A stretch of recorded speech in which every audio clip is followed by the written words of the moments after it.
Hello everyone, एक बार फिर से स्वागत है आपका अपना यूट्यूब चैनल साइंस गुरु रवि में। गाइज, एक्सीलेटरी सिस्टम अर्थात उत्सर्जन तंत्र वाला चैप्टर हमारा पूर्णतः समाप्त हो चुका है। गाइज, अगर आपने नहीं पढ़ा है तो आपको नीचे लिंक डिस्क्रिप्शन में मिल जाएगा, आप जाकर चेकआउट कर सकते हैं। गाइज, अब बारी आती है भैया क्वेश्चन सेशन की। तो गाइज, इस वीडियो में मैं आपके लिए स्पेशली लेके आया हूँ उत्सर्जन तंत्र से संबंधित महत्वपूर्ण प्रश्न। गाइज, ये सभी क्वेश्चन इंपॉर्टेंट है और सिलेक्टेड है। गाइज, मैं आपको इस वीडियो में 5 क्वेश्चन करवाने वाला हूं। इस 5 क्वेश्चन में लगभग गाइज मैं आपको 30 से 40 क्वेश्चन की जानकारी देने वाला हूं। गाइज, सभी क्वेश्चन आपके एग्जाम के पॉइंट ऑफ व्यू से बहुत ही ज़्यादा महत्वपूर्ण है। ये वीडियो सभी प्रतियोगी परीक्षा जैसे railway, SSC, NDA, PCS, NEET, पटवार, पुलिस, ऑल कॉम्पिटिटिव एग्जाम के लिए उपयोगी रहेगी। तो चलिए साथियों, आज की क्लास की शुरुआत करते हैं। वीडियो को आपको शुरू से लेकर के एंड तक देखनी है, बहुत मजा आने वाला है और बहुत कुछ साथियों आज मैं आपको नया सिखाने वाला हूं। चलिए फिर देरी किस बात की, वीडियो को शुरुआत करते हैं। देखिए भैया, क्वेश्चन नंबर 1 से शुरुआत करते हैं। गाइज, ये क्वेश्चन आपसे एनडीए की एग्जाम में पूछा गया था। क्वेश्चन कहता है कि मूत्र, जिसे आप यूरिन, पेशाब कहते हो साथियों, किस रास्ते से बाहर जाता है। गाइज, आपके ऑप्शंस है। Option number A kidney, ureter duct, urethra, urinary bladder. Option number B है guys kidney, ureter duct, urinary bladder और यूरेथ्रा। ऑप्शन नंबर सी है साथियों केवल बी। ऑप्शन नंबर डी है इनमें से कोई नहीं।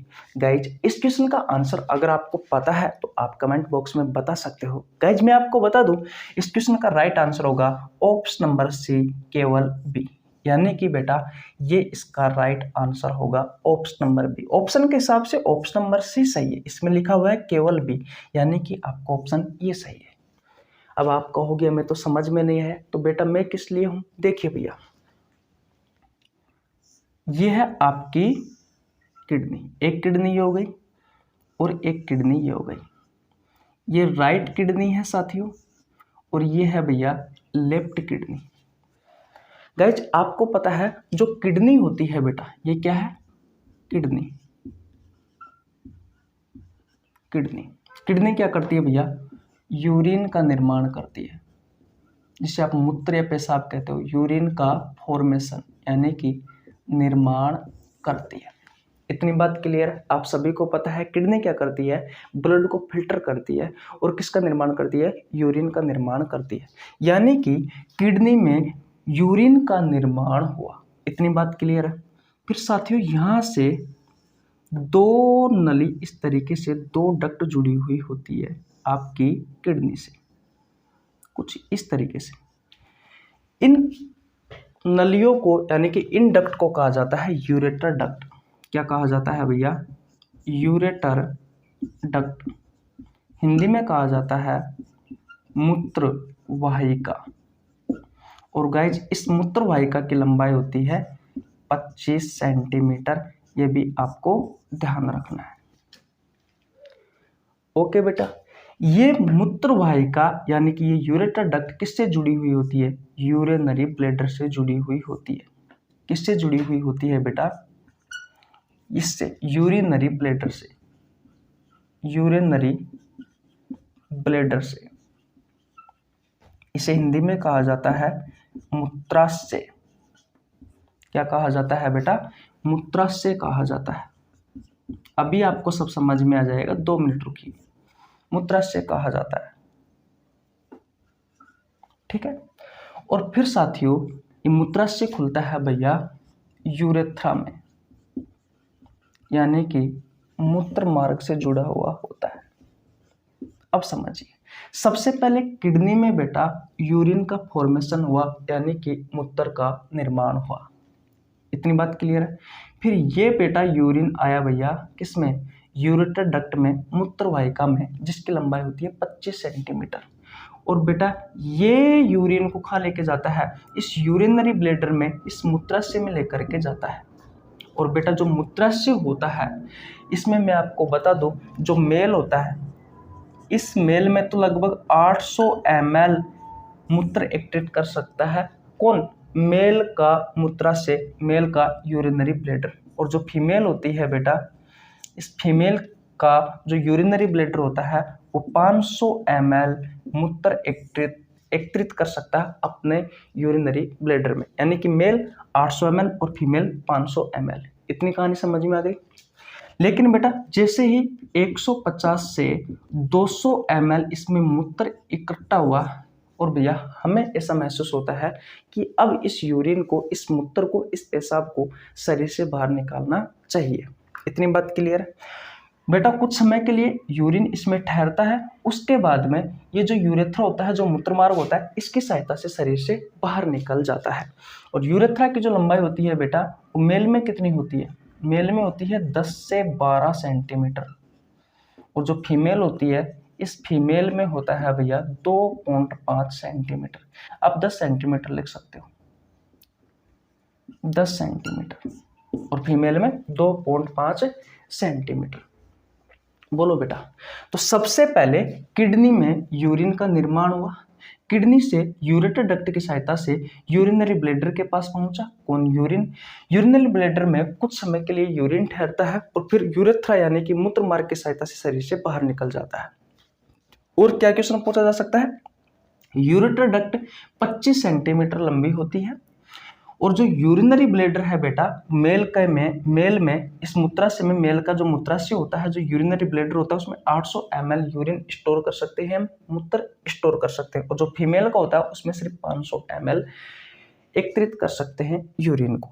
इतनी बात क्लियर है। जब 150 से 200 ml इसमें यूरिनरी ब्लैडर यानी कि मूत्राशय में यूरिन इकट्ठा हो जाता है बेटा, तो उसके बाद में हम क्या कर सकते हैं? कहने का मतलब हमें ये महसूस हो जाता है कि अब इस यूरिन को शरीर से बाहर निकालना है, तो ये यूरेथ्रा जो मूत्र मार्ग होता है उसकी सहायता से हम इसे शरीर से बाहर निकाल देते हैं। मेल का जो होता है वो यूरेथ्रा यानी कि मूत्र मार्ग 10 सेंटीमीटर लंबा होता है, फीमेल को होता है 2.5 सेंटीमीटर लंबा होता है। बोलो बेटा। तो सबसे पहले किडनी में बेटा यूरिन का निर्माण हुआ, फिर यूरेटर डक्ट यानी कि मूत्र वाहिकाओं की सहायता से कहाँ पे पहुंचता है? यूरिनरी ब्लैडर यानी कि मूत्राशय में पहुंचता है, और फिर यूरेथ्रा यानी कि मूत्र मार्ग की सहायता से शरीर से बाहर निकल जाता है। बेटा ये क्वेश्चन आपसे पूछा गया था एनडीए की एग्जाम में, बहुत अच्छा क्वेश्चन है। आगे भी आपसे आपकी प्रतियोगी परीक्षाओं में ये क्वेश्चन पूछा जा सकता है। बोलो बेटा, क्या ये कहानी आपको समझ में आई या नहीं आई? आशा करता हूँ बहुत अच्छे से आ गए होगी। गाइस जैसे आपने पहला क्वेश्चन देखा वैसे ही मैं आपको 4 क्वेश्चन और करवाने वाला हूँ, और इन 4 क्वेश्चन में तो गाइस मैं आपको बहुत सारी जानकारी देने वाला हूँ, इसलिए भैया जुड़े रहिए हमारे साथ। गाइस अगर आपने हमारे चैनल को अब तक सब्सक्राइब नहीं किया है तो प्लीज़ आपसे रिक्वेस्ट है चैनल को सब्सक्राइब कर लेना, बेल आइकन को प्रेस कर लेना, जिससे आपके पास हमारे वीडियो का नोटिफिकेशन टाइम टू टाइम पहुँच सके। गाइज मेरा नाम रवि है, मैं सभी प्रतियोगी परीक्षाओं के लिए बायोलॉजी पढ़ाता हूं। जो कंटेंट आपको पेड कोर्स में उपलब्ध नहीं होता उससे अच्छा कंटेंट देने की कोशिश करता हूं। आपको हमारे साथ जुड़ने के लिए 1 रुपये देने की आवश्यकता नहीं है, सिर्फ आपको हमारे चैनल को सब्सक्राइब करना है, बेल आइकन को प्रेस करना है, जिससे आपके पास हमारे वीडियो का नोटिफिकेशन टाइम टू टाइम पहुंच सके। और गाइज मैंने हमारे यूट्यूब चैनल पर बायोलॉजी के बहुत सारे चैप्टर करवा रखे हैं जो सभी प्रतियोगी परीक्षाओं के लिए उपयोगी है, तो जरूर आप एक बार विजिट जरूर करें। चलो भैया, आशा करता हूं ये क्वेश्चन आपको बहुत अच्छे से समझ में आ गया होगा। अगले क्वेश्चन की ओर बढ़ते हैं।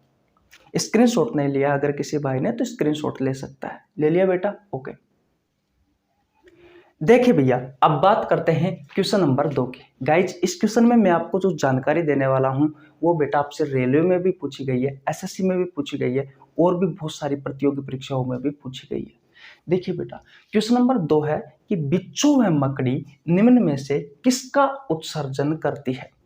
गाइज आपके ऑप्शंस है, option number A guanine, option number B है यूरिया, ऑप्शन नंबर सी है बेटा अमोनिया, ऑप्शन नंबर डी है यूरिक अम्ल। गाइज इस क्वेश्चन का आंसर अगर आपको पता है तो आप कमेंट बॉक्स में बता सकते हो।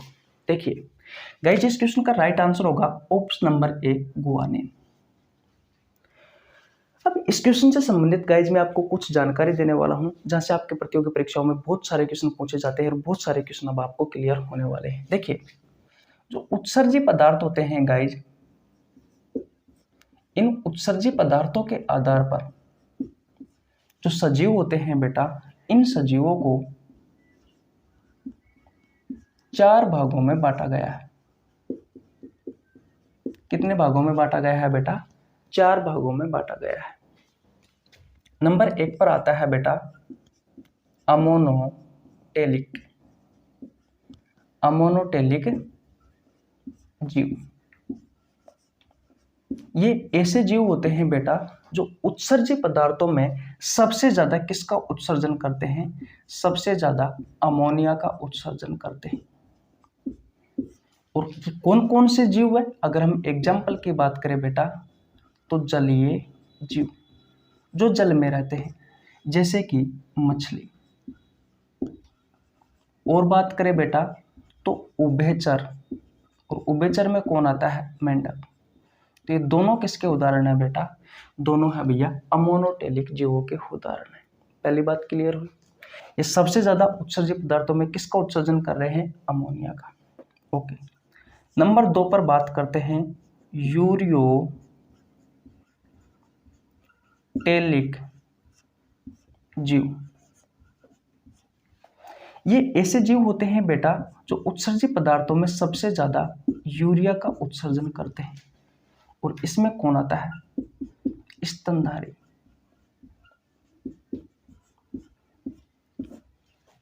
गाय, भैंस, घोड़ा, बकरी, कुत्ता। बेटा मनुष्य भी इसी में ही आता है, जो अपने बच्चों को दूध पिलाए, वो सभी बेटा इसमें आते हैं। किसमें? यूरियोटेलिक। गाय, भैंस, घोड़ा, बकरी, कुत्ता, ये सभी कौन से जीव है बेटा?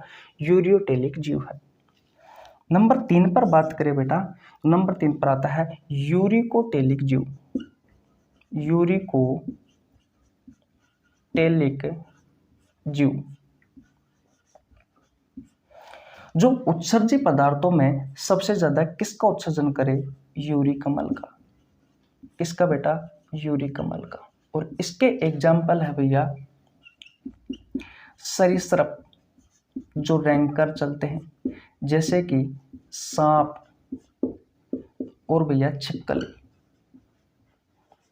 दिख तो रहा ना आपको? सांप और छिपकली। मैं कैमरे को थोड़ा इधर कर देता हूं ताकि आपको और अच्छे से समझ में आ सके। और बेटा बात करें तो पक्षी, जैसे कि कबूतर, चिड़िया, और भी बहुत सारे पक्षी है बेटा, वो सभी जीव यूरियोटेलिक जीव है। इतनी कहानी समझ में आई? ओके, नंबर 4 पर बात करते हैं बेटा गुआनोटेलिक जीव। इतनी डिटेल में कोई नहीं पढ़ाएगा बेटा, आपको कोई नहीं करवाएगा क्वेश्चन आंसर, और वो भी यूट्यूब पर। गुआनोटेलिक बेटा ऐसे जीव होते हैं जो सबसे ज्यादा उत्सर्जित पदार्थों में गुआनिन का उत्सर्जन करते हैं। अब ये गुआनिन क्या होता है बेटा, तो मैंने जब उत्सर्जन तंत्र पढ़ाया है तब मैंने आपको अच्छे से पढ़ाया था। यहाँ पे बताने लग गया बेटा तो अभी 2 घंटे की क्लास हो जाएगी। तो गुआनोटेलिक जीव ऐसे जीव होते हैं बेटा जो उत्सर्जित पदार्थों में सबसे ज्यादा किसका उत्सर्जन करते हैं भैया? गुआनिन का। एग्जाम्पल की बात करें तो मकड़ी और बिच्छू। और यही मैंने क्वेश्चन आपसे पूछा है कि बिच्छू व मकड़ी निम्न में से किसका उत्सर्जन करती है? तो किसका उत्सर्जन करती है भैया? गुआनिन का। अगर मैं आपसे पूछता कि मछली निम्न में से किसका उत्सर्जन करती है? अमोनिया का। मेंढक किसका उत्सर्जन करता है? अमोनिया का। स्तनधारी मनुष्य, गाय, भैंस, घोड़ा, बकरी, कुत्ता, बेटा किसका उत्सर्जन करते हैं? यूरिया। सांप, छिपकली, कबूतर, चिड़िया किसका उत्सर्जन करते हैं बेटा? यूरिक अम्ल का। बिच्छू, मकड़ी किसका उत्सर्जन करते हैं बेटा? गुआनिन का। बोलो बोलो बेटा, क्या समझ में नहीं आया आपको? कितने अच्छे से बता रहा हूं। जब मैंने बेटा चैप्टर करवाया था ना, बहुत अच्छे से पढ़ाया था, इसलिए कह रहा हूँ अगर आपने चैप्टर नहीं पढ़ा है बेटा तो आपको नीचे लिंक डिस्क्रिप्शन में मिल जाएगा पूरी प्लेलिस्ट का, आप जाकर चेकआउट कर सकते हैं। बेटा मैंने बायोलॉजी के बहुत सारे चैप्टर करवा रखे हैं, आप जाइए पढ़िए, फ्री ऑफ कॉस्ट आपको बेटा ये ज्ञान मिल रहा है तो लीजिए ना इसे, प्रॉब्लम क्या है। और अपने साथी जो भी भाई बंधु पढ़ रहा है, गवर्नमेंट जॉब की तैयारी कर रहा है, तो प्लीज उन्हें बताइए कि इस यूट्यूब चैनल पर अच्छा कंटेंट फ्री ऑफ कॉस्ट उपलब्ध हो रहा है। बोलो बेटा, ये कहानी समझ में आई? ओके, स्क्रीनशॉट ले लीजिए बेटा, अगले क्वेश्चन की ओर चलते हैं। चले भैया, ओके। देखिए भैया, अब बात करते हैं क्वेश्चन नंबर 3 की। बहुत अच्छा क्वेश्चन है साथियों, और इस क्वेश्चन में मैं आपको बहुत सारी जानकारी देने वाला हूं। सबसे पहले मैं आपको बता दूं साथियों, ये क्वेश्चन आपसे एसएससी में पूछा गया था। क्वेश्चन नंबर 3 है साथियों कि किडनी का GFR मान क्या होता है या कितना होता है। गाइज आपके ऑप्शंस है 125 ml प्रति minute of blood, option number B है 180 लीटर प्रति minute of blood, option number C है दोनों, ऑप्शन नंबर डी है कोई नहीं। गाइस इस क्वेश्चन का आंसर अगर आपको पता है तो आप कमेंट बॉक्स में बताइए। देखिए इस क्वेश्चन का राइट आंसर होगा बेटा ऑप्शन नंबर सी दोनों। दोनों का मतलब बेटा 125 ml प्रति मिनट ऑफ ब्लड, ये भी सही है, और 180 लीटर प्रति डे ऑफ ब्लड, ये भी सही है। देखिए बेटा कैसे सही है। सबसे पहले क्वेश्चन को समझना अति आवश्यक है। अगर आपके क्वेश्चन समझ में नहीं आया तो आप इस क्वेश्चन का आंसर नहीं दे सकते। सबसे पहले आपको यहाँ पर दिख रहा है कि GFR मान क्या है, इसके बारे में समझते हैं। देखिए बेटा GFR इसकी फुल फॉर्म होती है glomerulus filtration rate. Glomerulus filtration rate, ये रेट आपको दिख नहीं रहा।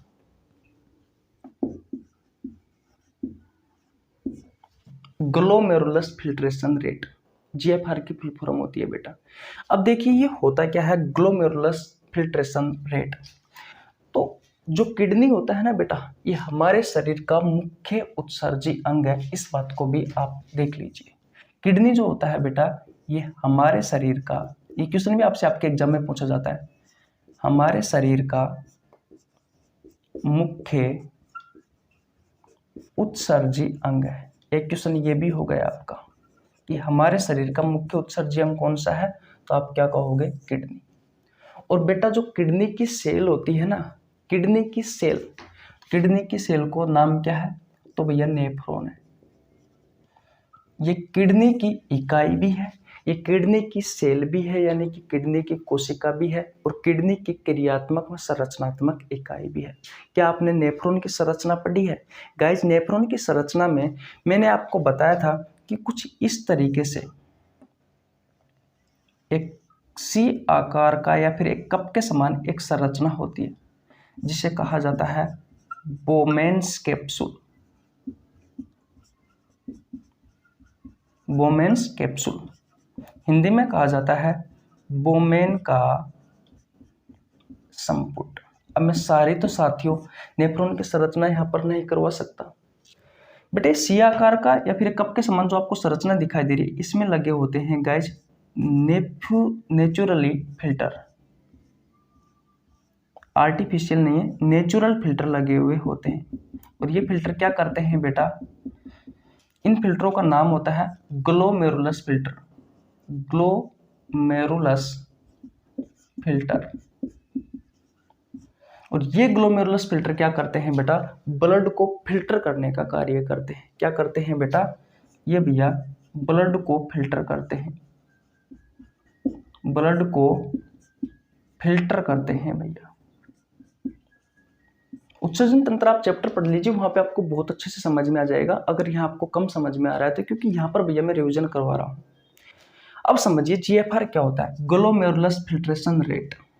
गाइज ये वो दर है जिससे ग्लोमेरुलस ब्लड को फिल्टर कर रहा है। कहने का मतलब ग्लोमेरुलस फिल्टर ब्लड को जिस दर के साथ फिल्टर करता है उस दर को क्या कहा जाता है, उस दर को कहा जाता है ग्लोमेरुलस फिल्ट्रेशन रेट। जिस दर से आपका ग्लोमेरुलस ब्लड को फिल्टर करता है उस दर को कहा जाता है बेटा ग्लोमेरुलस फिल्टर रेट। अब भैया किस दर से करता है, तो मैं आपको बता दूं बेटा, 1 मिनट में प्रति मिनट ऑफ ब्लड, यानी कि 1 मिनट में आपका जो ग्लोमेरुलस फिल्टर है बेटा वो 125 ml ब्लड को फिल्टर करता है, यानी कि 125 ml ब्लड को छानता है। कितना छानता है भैया, 125 ml। कौन, आपका ग्लोमेरुलस फिल्टर। और गाइज अगर एक दिन की बात करें कि एक दिन में आपका ग्लोमेरुलस फिल्टर कितने ब्लड को छानता है, तो 180 लीटर ब्लड को छान करके अलग कर देता है। बोलो बेटा ये कहानी समझ में आई? आशा करता हूं बहुत अच्छे से आ गई होगी। अगर बेटा आपको समझ में नहीं आ रही है तो आप उत्सर्जन तंत्र वाला चैप्टर पढ़ लीजिए, वहां आपको बहुत अच्छे से समझ में आ जाएगा। अब कुछ महत्वपूर्ण पॉइंट है गाइज जो यूरिन से संबंधित है, मूत्र से संबंधित है, उनके बारे में चर्चा कर लेते हैं। सबसे पहले गाइज मूत्र का जो पीएच मान होता है वो होता है 6, और इसकी प्रकृति कैसी हो जाएगी बेटा, प्रकृति हो जाएगी भैया दुर्बल अम्लीय। ठीक है, मूत्र का रंग कैसा होता है? तो बेटा हल्का पीला होता है। ये क्वेश्चन पूछे जाते हैं सभी, किसके कारण होता है? तो यूरोक्रोम वर्णक के कारण होता है। समझ में आ रहा है? गंध किसके कारण आती है बेटा इसमें? तो गंध आती है भैया अमोनिया के कारण। इसके सामान्य घटक क्या क्या है? तो मैं आपको बता दूंगा, जो यूरिन होता है इसमें वाटर यानी कि पानी होता है भैया 95%। क्या होता है? पानी। कितना? 95%। और बात करें तो यूरिया होता है बेटा 2.6%। जो क्रिएटनाइन है, क्रिएटनाइन होता है बेटा 2%। और जो यूरिक एसिड होता है, यूरिक एसिड होता है बेटा 0.4%। तो ये इसके सामान्य घटक है भैया। दिख तो रहा है ना आपको? हाँ भाई दिख रहा है। बोलो, ये सारे क्वेश्चन गाइज आपको याद हुए या नहीं हुए? आशा करता हूं बहुत अच्छे से याद हो गए होंगे। स्क्रीनशॉट ले लीजिए, अगले क्वेश्चन की ओर बढ़ते हैं और आपको बहुत सारी जानकारी हम देने वाले हैं। क्लास छोड़कर मत जाना। चलो भैया आगे। स्क्रीनशॉट नहीं लिया अगर किसी भाई ने तो स्क्रीनशॉट ले लिया भैया। ओके, देखिए भैया अब बात करते हैं क्वेश्चन नंबर 4 की। बेटा ये क्वेश्चन भी बहुत ज़्यादा इंपॉर्टेंट है क्योंकि बहुत सारी प्रतियोगी परीक्षाओं में यहाँ से क्वेश्चन पूछे गए हैं। क्वेश्चन नंबर 4 कहता है कि मूत्र में पानी की मात्रा को संतुलन बनाए रखने का कार्य कौन करता है? गाइज आपके ऑप्शन है, option number A anti diuretic hormone, option number B है vasopressin hormone, option number C है वेसोप्रिन हार्मोन और ऑप्शन नंबर डी है भैया उपरोक्त सभी। तो गाइज मैं आपको बता दूं, इस क्वेश्चन का राइट आंसर होगा ऑप्शन नंबर डी उपरोक्त सभी। क्योंकि भैया ये तीनों के तीनों नाम एक ही हार्मोन के हैं और इस हार्मोन को शॉर्ट फॉर्म में एडीएच हार्मोन भी कहा जाता है। या तो आप एडीएच हार्मोन के दो, या एंटी डायूरेटिक हार्मोन के दो, या वेसोप्रेसिन हार्मोन के दो, या वेसोप्रिन हार्मोन के दो, बात एक ही है। और बेटा ये जो हार्मोन होता है ये भैया आपके यूरिन में, आपके मूत्र में पानी की मात्रा को संतुलन बनाए रखने का कार्य करता है। अब देखिए भैया अगर ये कम होगा ये हार्मोन और अधिक होगा तो क्या प्रभाव पड़ेगा? बेटा अगर एडीएच हार्मोन है, अगर इसकी मात्रा कम हो गई तो भैया पानी का अवशोषण कम होगा। पानी का अवशोषण कम होगा। अगर बेटा पानी का अवशोषण कम हुआ तो आपके यूरिन में पानी की मात्रा अधिक होगी। आपके यूरिन में पानी की मात्रा अधिक होगी। ध्यान से सुनना बेटा जो मैं कह रहा हूं वो।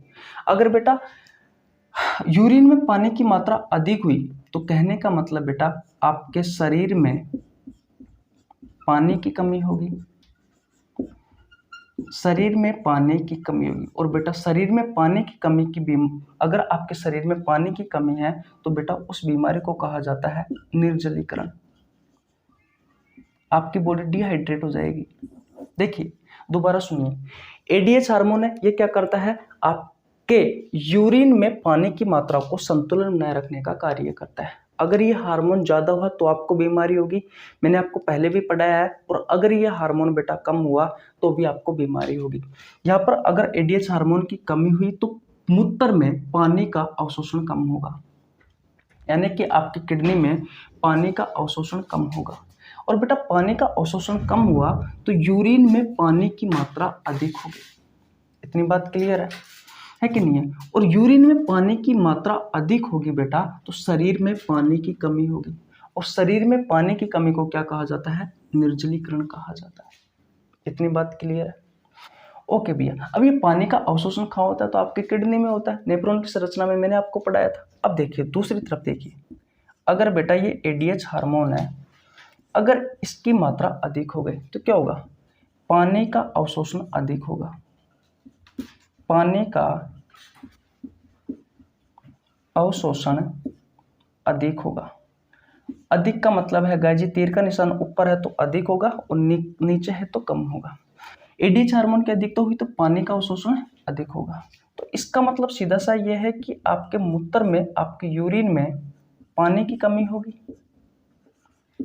पानी की कमी होगी। और बेटा अगर आपके यूरिन में पानी की कमी है तो जो उत्सर्जी पदार्थ है जैसे कि क्रिएटिनिन है, यूरिया है, अमोनिया है, यूरिक एसिड है, बेटे शरीर से बाहर कैसे निकलेंगे?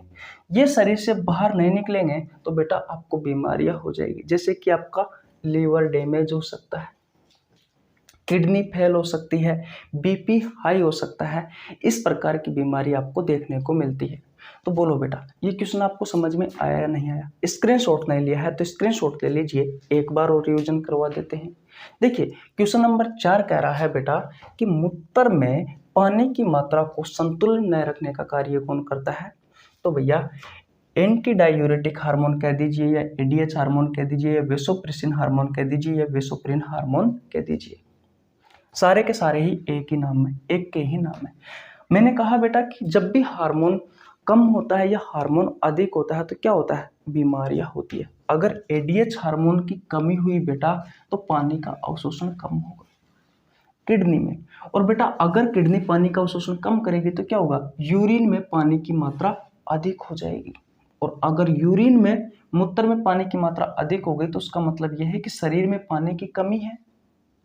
और बेटा अगर शरीर में पानी की कमी होगी तो कौन सा बीमारी होगी आपको? निर्जलीकरण। दूसरी तरफ देखें तो एडीएच हार्मोन अगर ज्यादा हो गया तो बेटा पानी का अवशोषण अधिक होगा, क्योंकि अधिक काम करेगा बेटा ये तो। और जिससे क्या होगा बेटा? आपके मूत्र में पानी की कमी हो जाएगी, आपके यूरिन में पानी की कमी हो जाएगी। और हमें तो भैया उत्सर्जित पदार्थों को शरीर से बाहर निकालना है, जैसे कि urea, ammonia, creatinine, uric acid, इन सभी को बाहर निकालना है। तो ये उत्सर्जी पदार्थ बेटा हमारे शरीर से बाहर नहीं निकलेंगे। अगर ये बाहर नहीं निकले तो हमारे सेल, टिश्यू, ऑर्गन इनको डैमेज कर सकते हैं, हमें बीमारियां कर सकते हैं, जैसे कि बीपी हाई हो सकता है, लीवर डैमेज हो सकता है, किडनी फेल हो सकती है, घुटनों में प्रॉब्लम आ सकती है, उठने बैठने में। बोलो भैया ये सारी कहानी आपको समझ में आई? ओके, स्क्रीनशॉट नहीं लिया है आपने तो स्क्रीनशॉट ले लीजिए। अब चलते हैं साथियों अगले क्वेश्चन की ओर, और वो क्वेश्चन आपका अंतिम क्वेश्चन होगा। उस क्वेश्चन में मैं आपको बहुत सारी जानकारी देने वाला हूं, इसलिए वीडियो को एंड तक जरूर देखें। ले लिया भैया स्क्रीनशॉट? ओके, देखिए बेटा अब बात करते हैं क्वेश्चन नंबर 5 की। इस प्रकार के क्वेश्चन भी गाइज अक्सर आपसे आपकी प्रतियोगी परीक्षाओं में पूछे जाते हैं। बेटा क्वेश्चन नंबर 5 कहता है कि निम्न में से कौन उत्सर्जन तंत्र का हिस्सा है? आपके ऑप्शंस है, option number A Bowman's capsule, इसे बोमेन का संपुट कहा जाता है। ऑप्शन नंबर बी है glomerulus filter, option number C है ब्रोंकाई, ऑप्शन नंबर डी है ए है बी। तो गाइज इस क्वेश्चन का राइट आंसर अगर आपको पता है तो आप कमेंट बॉक्स में बता सकते हो।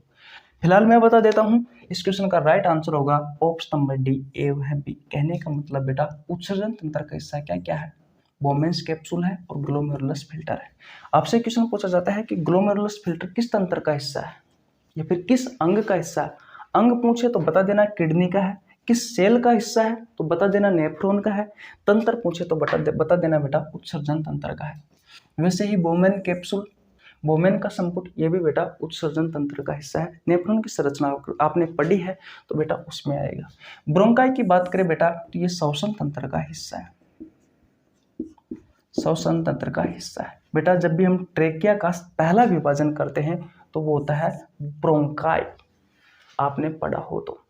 मैं आपको बता देता हूं साथ ही नेफ्रॉन की संरचना में एक नाम ये आपको देखने को मिलता है बोमेन्स कैप्सूल, दूसरा देखने को मिलता है ग्लोमेरुलस फिल्टर, तीसरा देखने को मिलता है बेटा पीसीटी प्रोक्सिमल कॉन्वोल्यूटेड ट्यूब्यूल, एक मिलता है बेटा डीसीटी डिस्टल कॉन्वोल्यूटेड ट्यूब्यूल, एक मिलता है बेटा loop of Henle, loop of Henle, Henle का लूप, एक मिलता है बेटा कलेक्टिंग डक्ट। ये सभी बेटा नेफ्रॉन की संरचना में आपको देखने को मिलते हैं। तो इस प्रकार का क्वेश्चन भी आपसे पूछ लिया जाता है।